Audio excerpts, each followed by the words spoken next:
waxaan markii aqoonigooda ku shaqeynay oo mar saan u dhigo macna wala ismiidina qof kasta macna waxa saan ku noqon shaqeynka yeedan ku jirta in la qalqalo cilad ku ka shaqeyna hatta jawaari iyo faasha ku jirta tane yeedan ku jirta jawaabteeda hadda aan waa helay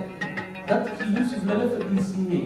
oo ku jiray bas jawaab ku jiray yeedan ku jirta dadkaas marka dantooda aan raadinay si constitution-keena hatta ay aqoon uga dhigno haddii kale lacagta constitution-ka loo sameeyay anaga iska abuurin shaqaalana gidina kuma waa shaqeysana anaga iska waxayna anaga amal gishan sababta qof kasta gurigiisa isaamal gishto qoraxda gurigiisa iyo farxadda gurigiisa asay anfacda this is gurigeeni iyo weyn waay qaanuunka marka guri abu xnoo shahay waay haddana anaga ma gishanikii ma gishto dantiisa ka shaqeynaysa waa mas'uuliyad